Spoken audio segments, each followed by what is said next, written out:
Señor Jesús, yo sé que tú estás en este lugar. Yo sé que tú me vas a hablar. Ayúdame a escuchar, a entender y a practicar. Hoy voy a hacer algo que mi esposa me ha estado diciendo desde que arrancamos y es, no te demores tanto en arrancar. Venimos con nuestra serie Buckle Up. ¿Por qué? Porque es mejor prevenir que lamentar. ¿Usted lo cree que es mejor prevenir que lamentar? Entonces estamos aprendiendo ciertas precauciones que nosotros debemos de tomar en cuenta. Y en el día de hoy vamos a estar hablando acerca de la confianza. La confianza, una precaución que todos debemos tomar para poder llegar a un lugar seguro. ¿Por qué estoy hablando de la confianza? Porque todos nosotros en algún momento de nuestra vida hemos desconfiado de alguien. Llámese un amigo, un vecino, de pronto el jefe porque no me da buena espina, de pronto el gobierno porque algo se traen entre manos, o de pronto la iglesia y el pastor porque tuve una mala experiencia en otra iglesia con otro pastor y me está pasándole de muchas mujeres que porque un hombre se portó mal, entonces todos los hombres son iguales. Y muchas veces hemos desconfiado de Dios. ¿Por qué? Porque las cosas no están ocurriendo como creíamos. Porque todo parece ir en dirección contraria a lo que Él nos prometió. Pero en cuanto a la confianza, hay algo que tú tienes que entender. La confianza puesta en el lugar correcto te protege, pero puesta en el lugar incorrecto te pone en peligro. Así que en el día de hoy no solamente vamos a hablar de cómo confiar, sino cómo desconfiar.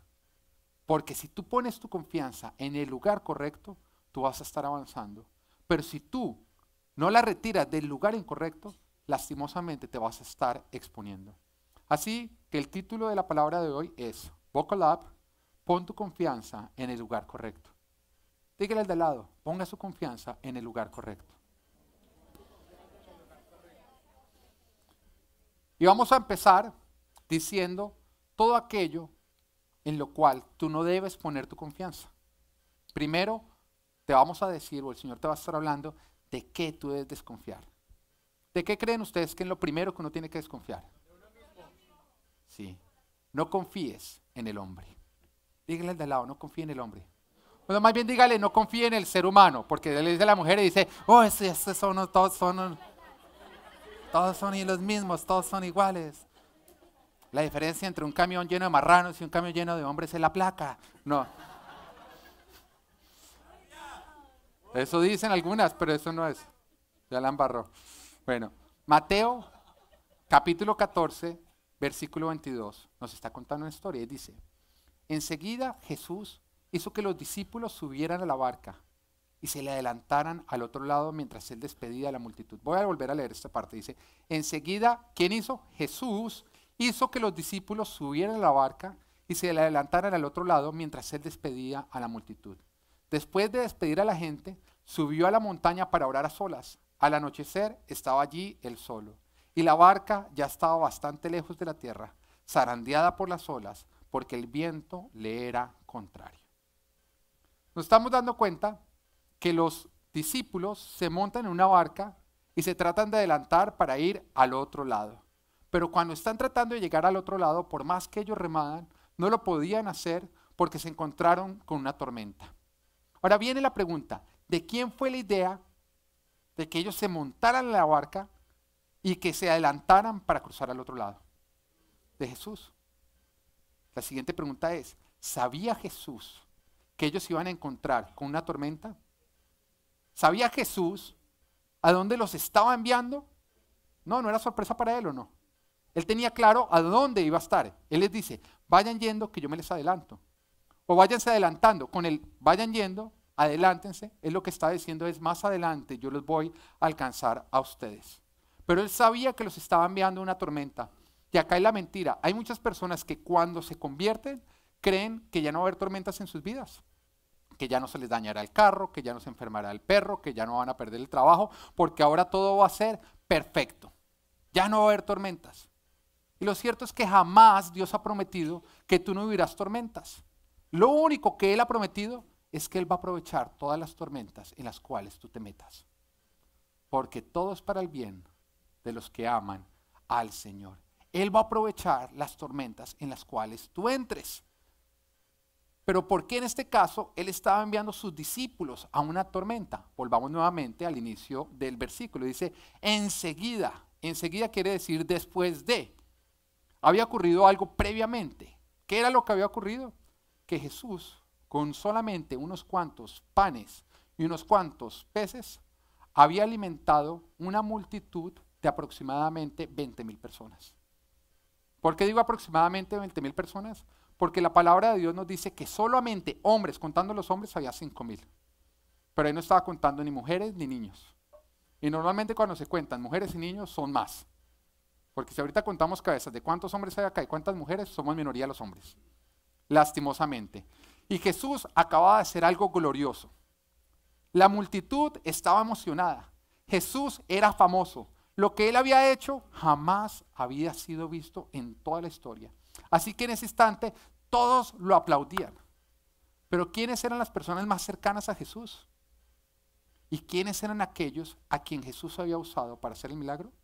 Los discípulos, a los que él estaba enviando al otro lado de una barca para que se le adelantaran.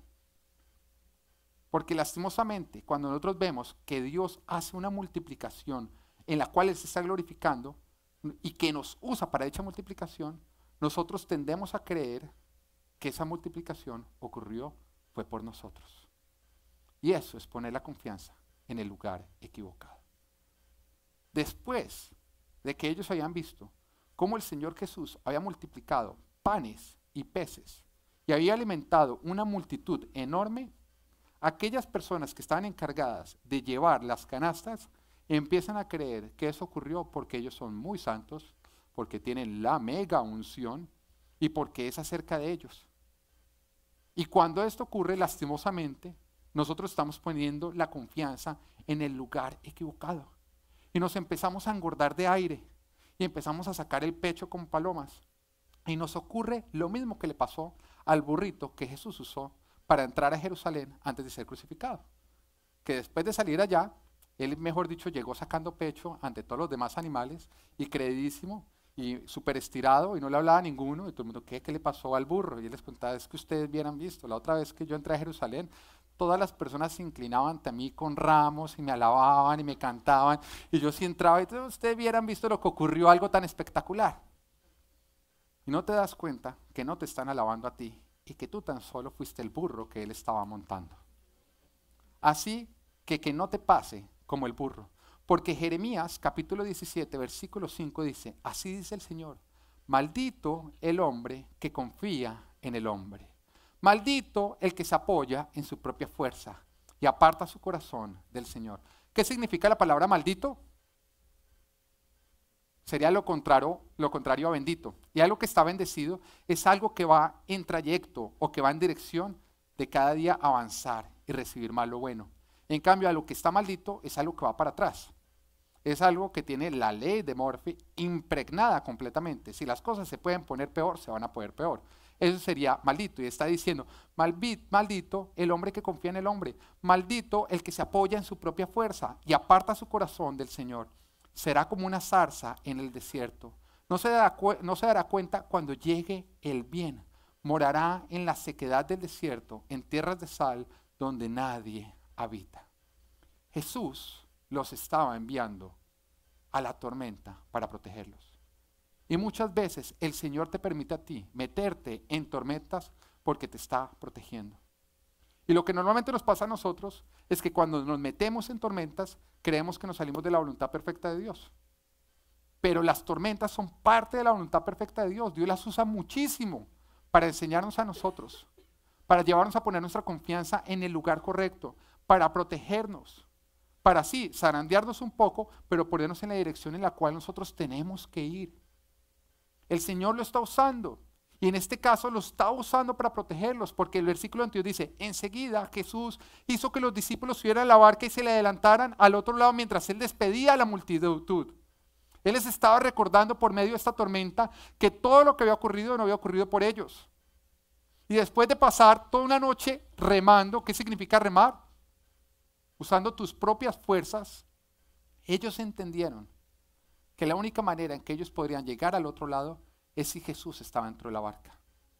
En otras palabras, en la multiplicación, Jesús les permitió experimentar una barca con Jesús. Y después los puso en un escenario donde había una barca sin Jesús. En el primer escenario, Él les permitió experimentar un lugar donde Jesús era el que hacía la fuerza multiplicadora.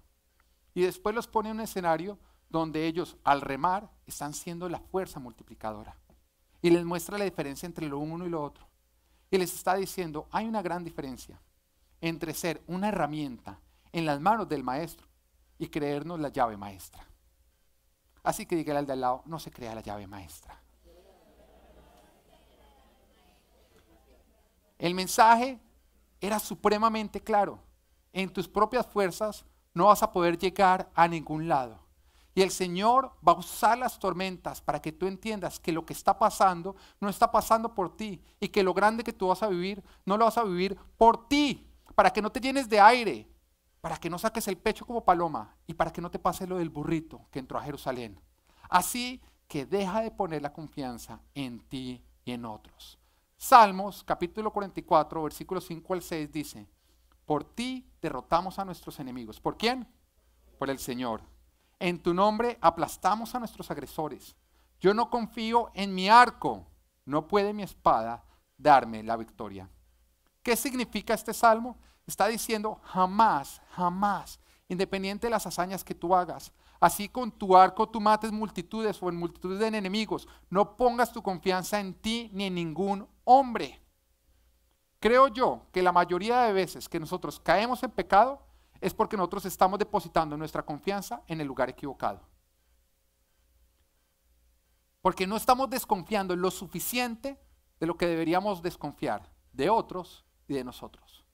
La mayoría de veces que tú caes en pecado es porque no desconfías lo suficiente de ti y de otras personas. Y por esa razón no tomas medidas preventivas. Pablo, que creo yo es uno de los hombres más espirituales que vivió en toda la historia, dice en Romanos 7 una batalla que él tenía continuamente. Y decía, no hago lo que quiero, sino lo que no quiero. Y a pesar de querer con todo mi corazón agradar a Dios, por dentro tengo un impulso a hacer lo contrario a la voluntad de Dios. Y al final él concluye, ¿por qué lo hago? Porque el pecado habita en mí. Y acá es lo que tú tienes que entender, el pecado habita en ti. El enemigo habita en ti. Hay muchos que creen que cada vez que nosotros somos tentados es porque Satanás nos está tentando. No, tú tienes una carne que te tenta, que está inclinada hacia lo malo. Y él al final dice, en la carne, en la naturaleza pecaminosa, no hay nada bueno, porque hay una atracción constante hacia el pecado y hacia lo malo.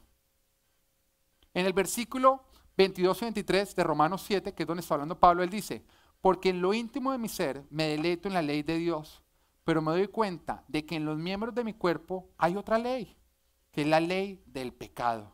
Esta lucha contra la ley de mi mente y me tiene cautivo. Sí, la carne quiere pecado, pide pecado y grita pecado. Es por eso que la palabra de Dios nos dice en 1 Corintios 10:12, por lo tanto, si alguien piensa que está muy firme, tenga cuidado de no caer, que es justamente el versículo clave de nuestra serie. Tú debes tomar las precauciones correctas. Y cuando tú no tomas las precauciones correctas para no caer en pecado, es porque tú te las estás pasando de confiado. Y cada vez que nosotros nos la pasamos de confiado, lastimosamente le terminamos dando un banquete a la carne. Y cuando tú le das banquete a la carne, eso a ti te destruye todo lo que tú has podido construir a lo largo de tu vida y te roba todo lo que tú podrías llegar a construir y que Dios quiere que tú construyas. Hay personas que se preguntan, pastor, ¿se puede ser fiel en el matrimonio? ¿Se puede hacer lo correcto? Y la respuesta es sí, si pones las murallas de protección que debes poner y que debes tener. Pero si tú no pones ninguna muralla, eres una persona que te pasas de confiado. Confías demasiado en ti y confías demasiado en otros. Y por lo tanto te espera lo peor. Ay, ¿por qué? ¿Porque es que yo soy malo? No, porque tú eres humano.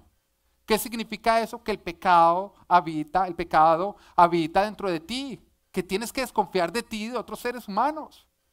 Porque todos nosotros tenemos una carne que nos está pidiendo constantemente pecado. Un hombre sabio es el que desconfía tanto de sí mismo que se aleja lo más posible del pecado. Porque él reconoce que dentro de él hay una inclinación constante hacia el pecado. que la carne constantemente le está diciendo, peca, que es lo más rico del mundo, peca, peca, peca. Y que entre más nos acercamos al pecado, más gana fuerza nuestra carne. Entre tú más estés cerca de la tentación, vas a escuchar menos el Espíritu de Dios y vas a escuchar más tu naturaleza pecaminosa. La culebra no le habló a Eva sobre el fruto prohibido, lejos del fruto prohibido. Estaba tan cerca que cuando la convenció, lo único que tuvo que hacer ella fue estirar la mano. Estamos hablando de un jardín que era supremamente grande. Ella hubiera podido estar a semanas de distancia caminando de ese árbol, pero es que se puso a jugar cerca. Y cuando la convenció, simplemente fue estirar la mano y alcanzarlo. Un hombre sabio es el que sabe que entre más cerca está el pecado, más fuerza cobra la carne y más fácil va a ser caer en el pecado. Hay muchos que dicen, no, es que yo no tomo ninguna medida preventiva porque es que yo confío muchísimo en mi esposo o en mi esposa. ¿En quién estás poniendo la confianza? En el hombre. No poner las medidas o no tomar las medidas preventivas para proteger tu matrimonio es confiar en el hombre, es poner tu confianza en el lugar equivocado. Y es por esta razón que nosotros insistimos con mi esposa y seguiremos insistiendo que se olviden de esas relaciones con el género opuesto. A mí me sorprende todavía personas casadas, hombres casados, mujeres casadas, que tienen íntimos amigos del género opuesto. Eso es no tomar ninguna medida preventiva. Eso es una bomba de tiempo. Usted va a caer en pecado. Usted está confiando mucho en usted y mucho en la otra persona. De pronto usted dice, no, es que yo tengo una amiga, pero es que es fea, fea, fea. Entonces es la medida preventiva.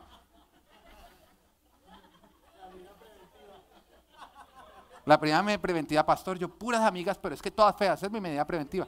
Y, pues su amiga fea se va a enamorar de usted. Además, si usted no toma la medida preventiva con las feas, tampoco la va a tomar con las bonitas. Nada más casos se han visto en que la fea un día no está tan fea.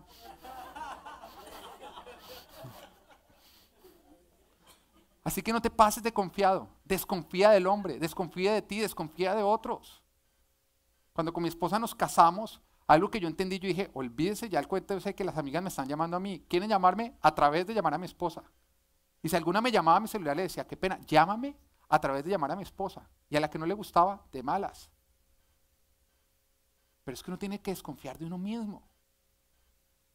No hay peor error que poner la confianza en usted o en el cónyuge. Confíe en el Señor. Desconfíe de su carne. Otro tema, el trago. Yo le voy a ser sincero a usted. A mí me parece, y acá no quiero volverlo legalismo, pero a mí me parece que es más sabio no tomarse un trago que tomarse un trago. Punto. ¿Le estoy diciendo que es pecado tomarse un trago? No, no le estoy diciendo eso. La palabra de Dios dice que los borrachos no heredarán el reino de los cielos. Y con eso no está diciendo que usted tiene que dejarse emborrachar para ser salvo. No quiere decir que si usted es salvo, usted mismo va a empezar a sentir dentro de su corazón que hacia allá no es. Porque los cambios ocurren cuando usted tiene el encuentro con Jesús, no para tener el encuentro con Jesús. Y si usted ya ha tenido un encuentro con el Señor Jesús, el Espíritu de Dios va a empezar a decirle, no me gustan estos ambientes. Y si no se lo está diciendo, de pronto usted no ha tenido ese encuentro con Jesús. Y yo creo que es más sabio no tomarse un trago que tomarse un trago. Pero algunos dicen, no, es que yo me puedo tomar un trago. Ok, tómatelo entonces. Nunca si tu cónyuge no está presente. ¿Por qué, pastor? Porque cuando tú tomas trago, tú pierdes la sensatez y la fuerza de voluntad. Que son dos cosas que tú no te puedes dar el lujo de perder. Porque es lo que te lleva a pecar. Cuando tú tomas trago, tú le estás entregando las llaves al demonio y le estás diciendo, maneje usted. Y nunca te va a llevar a un buen lugar. Así que toma medidas preventivas. Hace un tiempo atrás me encontré con un amigo no cristiano. Me contó cómo su novia se había ido por un periodo largo, creo que eran 2 años, a estudiar a otro país. Y ellos habían decidido mantener la relación. Me dijo, pero nosotros tomamos ciertas medidas preventivas para que la relación sobreviva la distancia y el tiempo. Y cuando me estaba contando las medidas preventivas, me dijo, nosotros acordamos que durante este tiempo no vamos a tomar trago, ni ninguno de los dos va a ir a lugares de rumba o de fiesta. Y él me explicaba, me decía, yo me quedaba callado y me explicaba y me decía, es que todo lo que uno encuentra en el trago, en la rumba y en la fiesta es opuesto a uno mantener una relación de fidelidad. Este era un amigo que no era cristiano. Y cuando yo lo escuchaba, yo decía, ¿por qué tantos cristianos que tenemos la sabiduría de Dios no logramos entender lo que este que no es cristiano está entendiendo? Y todavía ponemos la confianza en nosotros. Porque yo le voy a decir algo, ser cristiano es poner la confianza en Dios. Porque usted reconoce que por sí solo no podría, que usted necesita un Salvador. Pero cuando usted se cree el Salvador, usted no está actuando muy cristianamente. Años atrás, antes de haberme convertido al cristianismo, voy a volver a repetir, antes de ser cristiano, tenía yo un amigo, mi mejor amigo, y yo me fui a vivir a Canadá. Y a los pocos meses él me llamó y me dijo, oiga Pedro, mi novia se va a ir de intercambio allá, entonces se la encargo.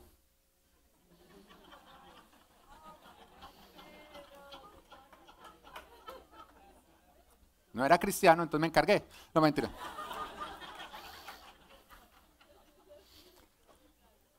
Y le voy a decir algo, a mí me rompió el corazón, porque yo amaba muchísimo a este amigo. Sin embargo, yo le fallé a él. La novia le falló a él. Y por mucho tiempo yo lo negué, aunque él lo sabía en su corazón. Y cuando me convertí al Señor, el Señor me dijo, tú vas a dar la cara y vas a recuperar esa amistad. Y recuerdo que las primeras cosas que me tocó hacer fue darle la cara a él, salir a almorzar y después de compartirle el Señor y dejarle claro que ahora mi vida le pertenece a Jesucristo, responder a la pregunta que él me hizo. Pedro, usted ya sabe lo que le va a preguntar. Yo le dije, sí, sí ocurrió. Y en ese momento le dije también, yo a usted le fallé, pero acá hay un nuevo Pedro. Yo le pido a usted que me dé la oportunidad de presentarle a este nuevo Pedro y tratar de rescatar nuestra amistad. Al día de hoy es uno de mis mejores amigos. Pudimos rescatar la amistad. Pero un día cuando estábamos hablando de lo que había ocurrido, yo le dije a él, cómo desde antes de ser cristiano yo siempre tuve la intención de serle leal a él porque él era mi amigo. Pero que esa lealtad no había sido suficiente. Yo le dije, yo creo que acá estuvo el error. El error estuvo, por un lado, en que yo confié en mí para no meterme con su novia. Y que usted confió en mí para que yo tampoco lo hiciera. Y que los dos confiamos en ella y que pusimos nuestra confianza en los hombres. Le dije, yo hoy entiendo que ser un buen amigo es respetar los límites y desconfiar lo suficientemente de mí, de usted y de ella para mantener las distancias que son necesarias para que el pecado que está dentro de nosotros no empiece a gobernar nuestras relaciones. Lo que cambió fue mi confianza. Ahora mi confianza no estaba puesta en mí. Y ahora la confianza de él tampoco debería estar puesta en mí. Y mientras que nosotros no tengamos la confianza puesta en nosotros, vamos a estar protegidos. Otra precaución, no viaje solo. Si usted es un hombre casado, usted es una mujer casada, no viaje solo o no viaje sola. Esa es una medida que yo tomo. Acá hay personas que nos han dicho, no, pastor, es que yo me quiero casar en otro lugar, venga y nos casa. Y le digo, claro que sí, yo voy y te caso, pero yo no viajo sin mi esposa. ¿Quieres que vayamos y te casemos allá? Con gusto lo hacemos, pero tú tienes que cubrir los pasajes de los dos. Y no, es que con que usted nos case solo es suficiente. No, no es suficiente, yo no viajo sin mi esposa. En noviembre tengo una invitación a predicar en Cuba, en una convención de jóvenes. Y mi esposa no puede ir porque para ese entonces pues nuestro hijo va a tener un mes. Así que yo ya le dije a un grupo de personas acá, a un grupo de líderes, les dije, ustedes se van conmigo, pero yo no me voy solo. Es una precaución que yo tomo. ¿Por qué? Porque desconfío de mí mismo. Porque desconfío de lo que puede pasar cuando yo me pongo en escenarios en los que no debo estar. Y usted va a ser un hombre sabio si usted también lo hace. Pablo lo hacía. Proverbios capítulo 14, versículo 16 dice, el sabio teme al Señor y se aparta del mal, pero el necio es arrogante y se pasa de confiado. Proverbios capítulo 28, versículo 26 dice, necio es el que confía en sí mismo, el que actúa con sabiduría se pone a salvo. Y Proverbios capítulo 7, versículo 4 al 5 dice, di a la sabiduría, tú eres mi hermana, y a la inteligencia, eres mi sangre. ellas te librarán de la mujer ajena, de la adúltera y de sus palabras seductoras. Ponga atención a esta parte, de sus palabras seductoras. ¿Cómo te atrapa la mujer adúltera? Con sus palabras seductoras. ¿Cómo puedes tú escuchar las palabras seductoras de la adúltera? Tienes que estar cerca o no. Y acá algo que tienes que recordar siempre. Cuando tú miras de cerca el pecado o lo escuchas, el pecado te hechiza. Te hechiza. En ese momento ya no eres tú. Te hipnotiza. Ocurre como con Medusa. ¿Todos saben quién es Medusa? De la mitología. Le decía que en vez de pelo tenía serpientes y aquel que la miraba a los ojos se convertía en una estatua. El pecado es igual. Si tú miras el pecado a los ojos, te conviertes en una estatua. ¿Qué pasa? Que ya no puedes avanzar, te tiene atrapado y que pierdes toda sensibilidad. Porque una estatua no puede ni avanzar y se vuelve insensible. Y eso es lo que ocurre cuando tú miras el pecado. No vas a avanzar y te vuelves insensible. Te vuelves presa fácil del enemigo. Así que si eres sabio, aléjate, no mires, no oigas y desconfía de ti y de otros. Punto número 2. ¿De qué más tenemos que desconfiar? No confíes en lo material. Desconfía del dinero. No pongas tu confianza en el dinero. Dígale al del lado, desconfíe del dinero. Proverbios capítulo 11, versículo 28 dice, el que confía en sus riquezas se marchita, pero el justo se renueva como el follaje. Lo repito, el que confía en sus riquezas, ¿qué pasa? Se marchita. ¿Qué es lo contrario a qué? A florecer. Pero el justo se renueva como el follaje, o sea, florece. En Marcos capítulo 10 nos está contando una historia en la cual un joven que era muy rico va corriendo donde Jesús y cuando llega donde él se postra ante Jesús y le dice, maestro bueno, ¿qué tengo que hacer para heredar la vida eterna? Vida eterna no solamente es una vida eterna con el Señor, sino es una vida en abundancia con el Señor que empieza desde ya. Cuando tú tienes un encuentro con el Señor, ya arrancó tu vida eterna, ya arrancó tu vida en abundancia. Tú ya estás dentro, no tienes que esperar a morir. En ese mismo instante, tú ya moriste y naciste de nuevo. Tú dices, ¿qué tengo que hacer para heredar la vida eterna? Y en ese instante empieza a hacer alarde de cómo él es súper espiritual. Dice, yo no mato, yo no adultero, yo no robo, yo no nada de falsos testimonios, yo no defraudo a nadie y hasta honro a mi papá y a mi mamá. Si quiere, pregúnteles, ahí vienen. Y Jesús llega, lo mira y le dice, ok, tienes que hacer una cosa más. Todo eso está muy bien, pero tienes que hacer una cosa más. Ve y vende todo lo que tienes y después de eso, sígueme. Y dice que en ese instante, el joven rico se desanimó y se fue muy triste porque tenía muchas riquezas.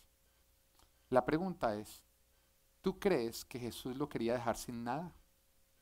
¿Tú crees que la voluntad perfecta de Jesús es que él se quedara en la ruina? Que Jesús decía, sí, que lo venda todo y que sufra, que aguante hambre, porque eso es seguirme a mí. ¿Tú crees que eso es lo que Jesús quería hacer? No.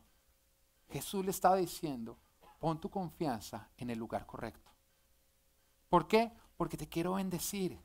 Jesús le hubiera dado más a él de lo que él estaba dejando. Pero para que Dios te pueda, para que Jesús te pueda bendecir a ti, hay un ingrediente que no puede faltar, que es poner tu confianza en Él. Porque cuando tú la tienes en el dinero o en el hombre, lo cual te involucra o te incluye a ti y a los demás, tú no estás camino a ser bendecido, sino en camino de maldición. El Señor quería que él pusiera su confianza en el lugar correcto. Y la respuesta de este hombre evidenció en dónde estaba puesta su confianza. Como que Jesús le está diciendo, bueno, por un lado, o confianza en el dinero o confianza en mí. Él está diciendo, toma una decisión, no se pueden los dos. Y él miraba las dos manos y miraba su dinero y decía, no, no, no, es que este dinero a mí me ha sacado de muchos aprietos. Es que con este dinero yo he comprado tantas cosas y he alcanzado tanto. Y el Señor le decía, o sigues confiando en el dinero o pones tu confianza en mí. Lastimosamente, él tomó su decisión. Y muchos son iguales a este joven. Creen que son los mega super espirituales porque no matan, no adulteran, no roban, no dicen falsos testimonios, no defraudan a nadie y hasta honran a sus padres. Pero lo cierto es que están súper lejos de Jesús porque la confianza la tienen puesta en lo material y no en el Señor. El Dios dinero es lo que más aleja del Dios Todopoderoso. Porque la gente pone su confianza en el dinero. ¿Para qué? Para que les provea, para que los cuide y para que los bendiga. Malaquías capítulo 3 versículo 10, que es un versículo que todos conocemos muy bien porque es de los que habla más claro acerca del diezmo, dice: traigan íntegro el diezmo para los fondos del templo y así habrá alimento en mi casa. Pruébenme en esto. Díganle de lado, pruébenme en esto. ¿Dice quién? El Señor Todopoderoso. Y vean si no abro las compuertas del cielo y derramo sobre ustedes bendición hasta que sobreabunde. El Señor te está diciendo, pruébenme en esto. Pues realmente lo que está ocurriendo es que el Señor te está probando a ti en eso. El 10 simboliza o significa en la Biblia prueba. Siempre que tú ves el número 10 significa una prueba. ¿Cuántos son los mandamientos del Señor? ¿Cuántas fueron las plagas que el Señor envió contra Egipto para que su pueblo saliera? ¿Cuántas eran las jóvenes vírgenes que estaban esperando que el Señor viniera? ¿Cuántos fueron los leprosos que el Señor sanó? ¿Cuántos eran los apóstoles? Bueno. El Señor está diciendo, pruébenme en esto, atrévanse, los está retando, pero realmente lo que le está diciendo es, pongan su confianza en mí y no en el dinero. Y hay muchos que, como el joven rico, cuando escuchan del diezmo, se entristecen, se dan la media vuelta y se hacen los locos, mostrando que ponen o que tienen más la confianza puesta en un 10% que en Dios mismo. El Señor a ti no te está diciendo, vende todo lo que tienes y sígueme. El Señor te está diciendo, dame el 10%. ¿Tú ves la diferencia? Y tú dices, uy, no, yo confío más en lo que este 10% me puede dar que en lo que el Señor me da. ¿Triste o no? ¿Dónde está puesta tu confianza? Y por eso es que el diezmo tiene que ser todos los meses. Porque todos los meses tú vuelves y haces la prueba para ver dónde está puesta tu confianza. Y cuando el Señor te dice, o cuando el Señor ve que la confianza está puesta en Él, el Señor en ese momento empieza a bendecirte y empieza a protegerte. Y empiezas a estar bajo bendición, que es justamente lo que Él está prometiendo. Pero cuando tú no lo haces, tú estás diciendo, mi confianza está en el dinero, y la palabra es muy clara en decir, aquel que pone su confianza en el dinero, se marchita, no florecerá, irá muriendo, estará bajo maldición.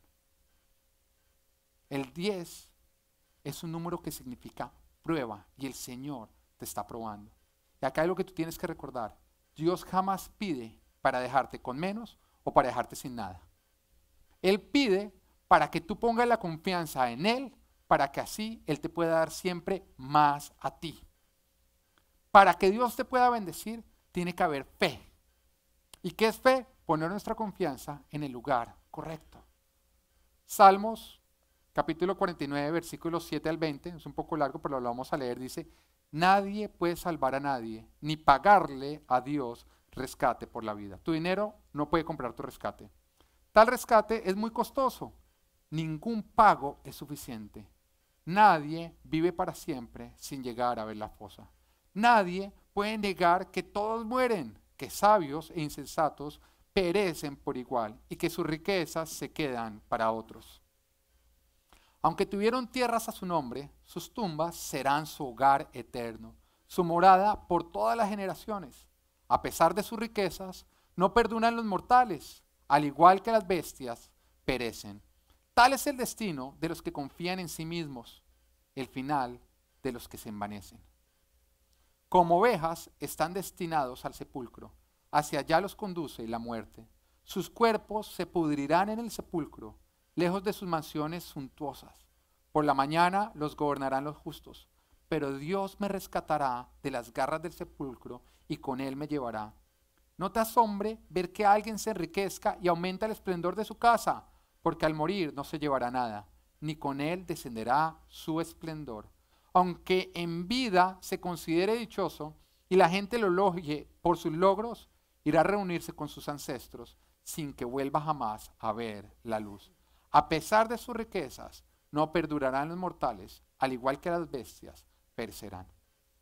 Ese es el destino de los que confían en el dinero.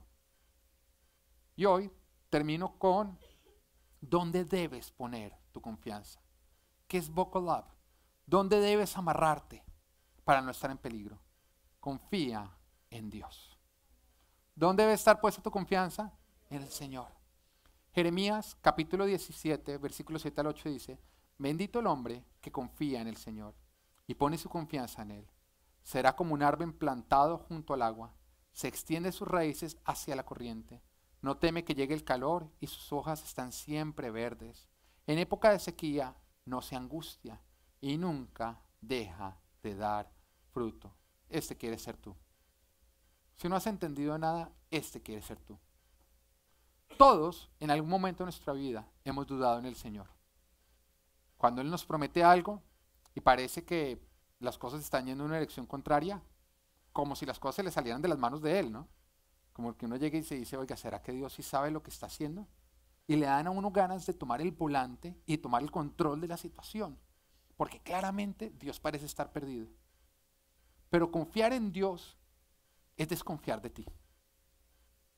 Confiar en Dios es desconfiar de cada uno de nosotros.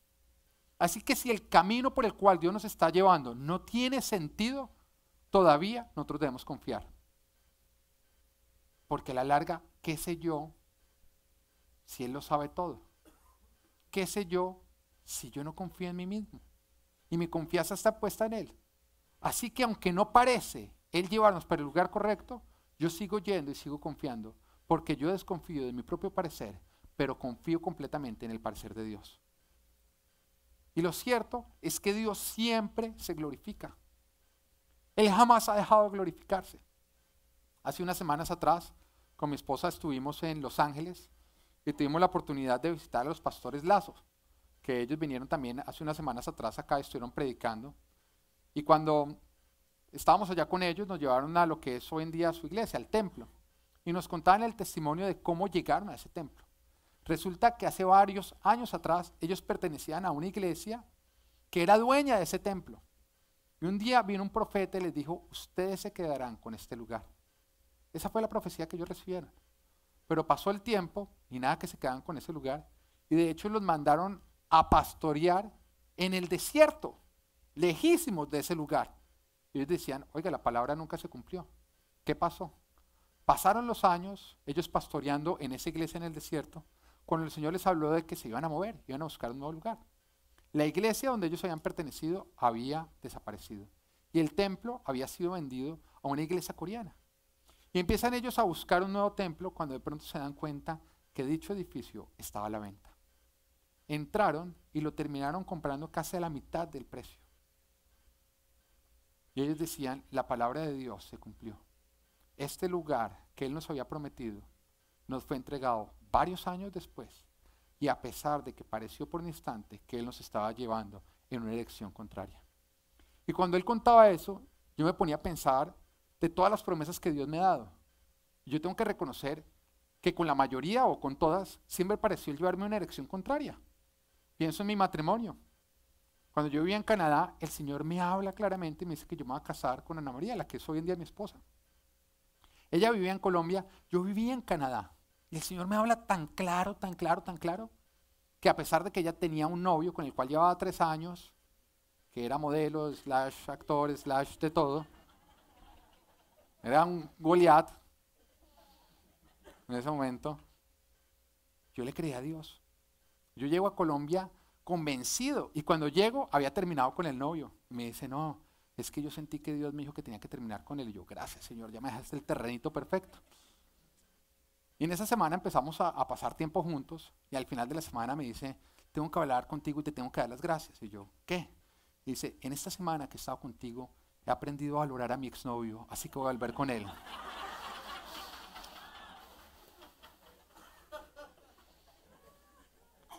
Yo decía, Señor, ¿qué es esto? O sea, una semana conmigo y la mando en las manos de ese desgraciado. Las cosas parecían ir en la dirección contraria.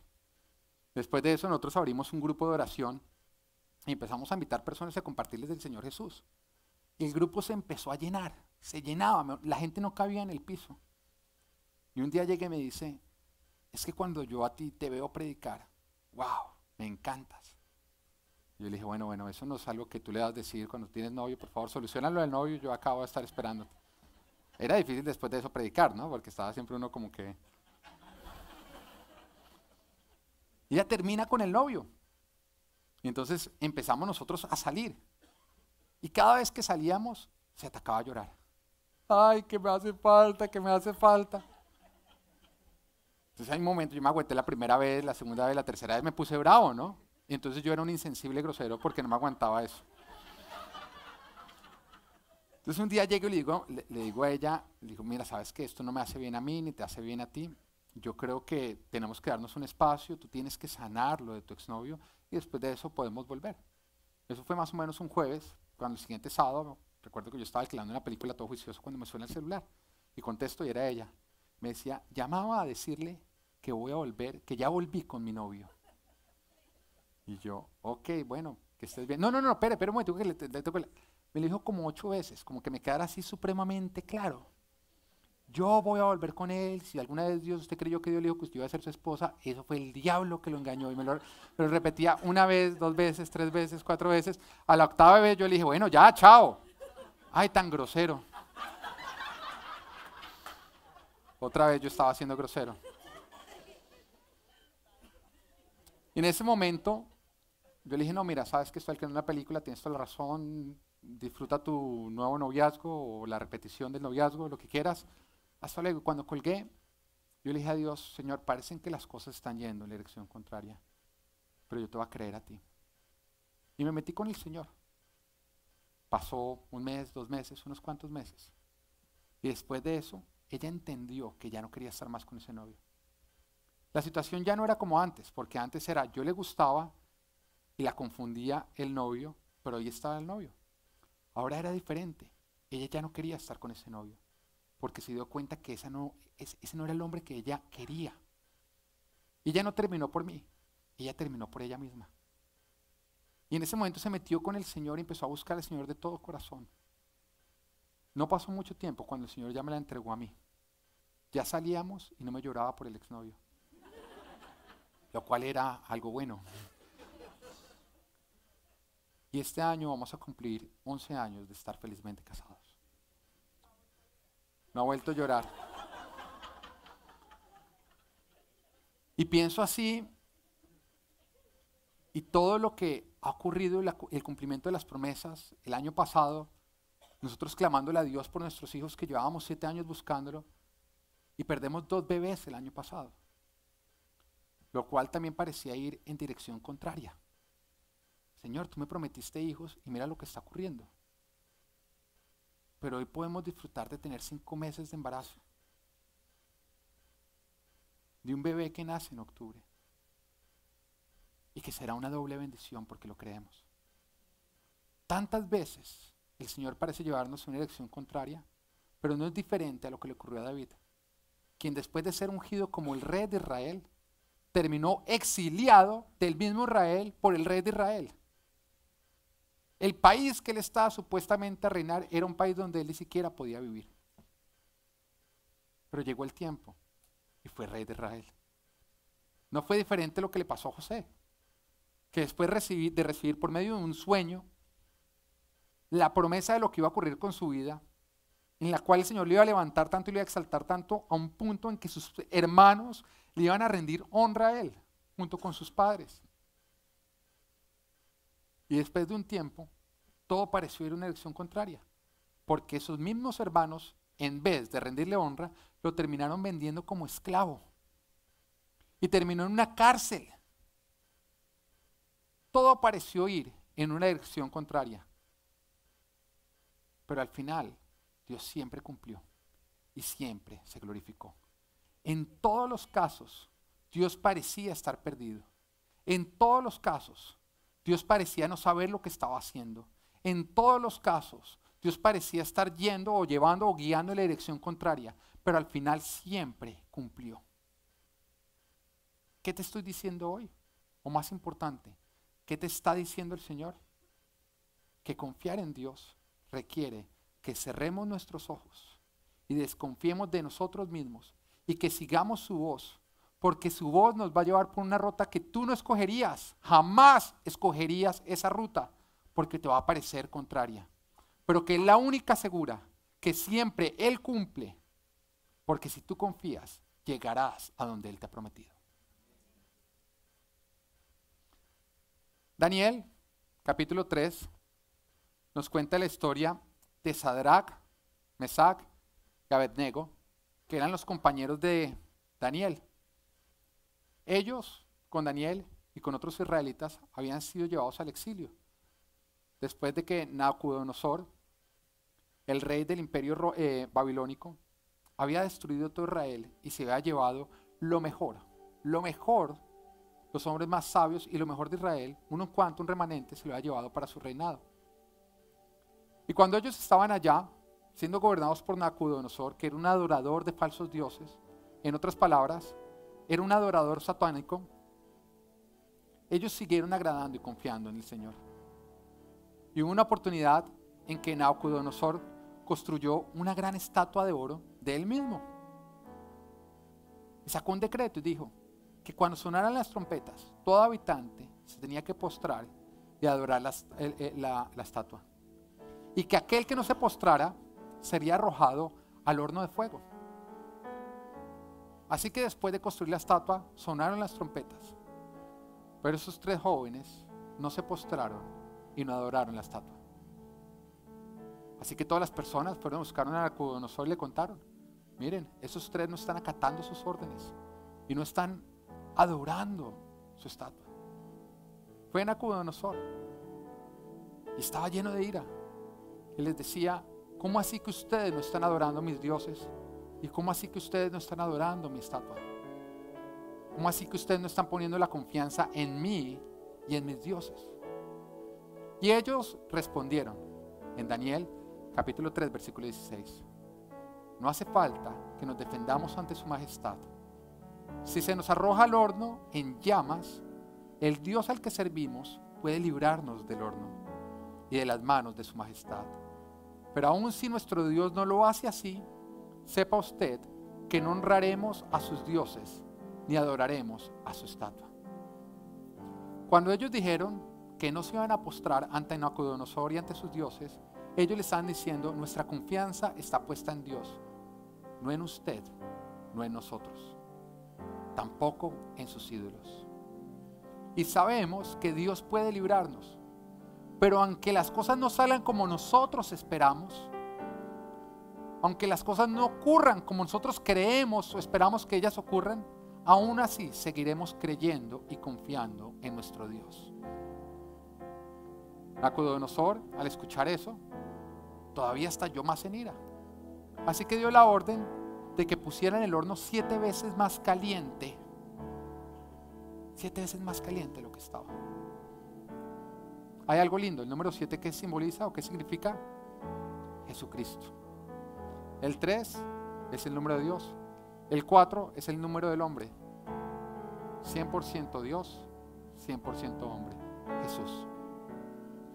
Y el horno estaba tan caliente que después de que ellos los ataron de manos y de pies, los soldados que lo estaban arrojando adentro murieron quemados. Así de caliente estaba el horno. Pero cuando Nabucodonosor se asomó y miró hacia adentro, se dio cuenta de que dentro del horno no habían ya más 3 personas, sino habían 4. Y que ninguno de ellos estaba atado, que lo único que se había quemado eran las ataduras de sus manos y de sus pies. Porque eso es lo que pasa cuando tú confías en Dios. En los hornos donde entres, lo único que va a lograr quemarse es lo que te ata. De ahí vas a salir más libre que nunca. Y en ese instante él estaba viendo 4 personas adentro. ¿Quién era el cuarto? Aquel en quien ellos confiaban. Porque Romanos 10:11 dice: todo el que confíe en él no será jamás defraudado. Esta fue una aparición de Jesús en el Antiguo Testamento, porque ellos estaban poniendo la confianza en él, a pesar de que las cosas parecían haberse salido de sus manos. Nabucodonosor, al ver lo que había ocurrido, llamó a que salieran y les dijo: Sadrach, Mesach, Abednego, salgan. Y se dio cuenta que ni sus ropas olían a quemado. Y en ese momento expresó: Entonces exclamó Nabucodonosor: alabado sea el Dios de estos jóvenes, que envió a su ángel y los salvó. Ellos confiaron en él y, desafiando la orden real, optaron por la muerte antes que honrar y adorar a otro Dios que no fuera el suyo.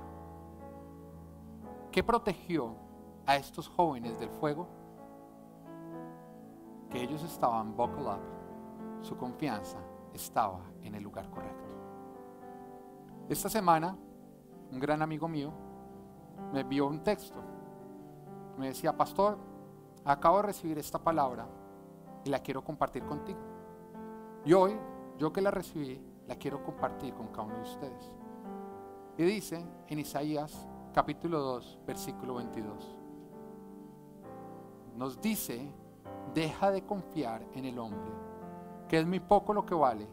Su vida es un soplo, nada más. Y continúa: y más bien confía en el que creó al hombre. Y Dios el Señor formó al hombre del polvo de la tierra y sopló en su nariz hálito de vida, y el hombre se convirtió en un ser viviente. Génesis capítulo 2, versículo 7. Y termina: y ya que crees en el Creador, nuestro Señor te dice: la paz sea con ustedes.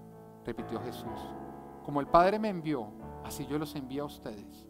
Acto seguido, sopló sobre ellos y les dijo: reciban el Espíritu Santo. Amén. Inclina tu rostro.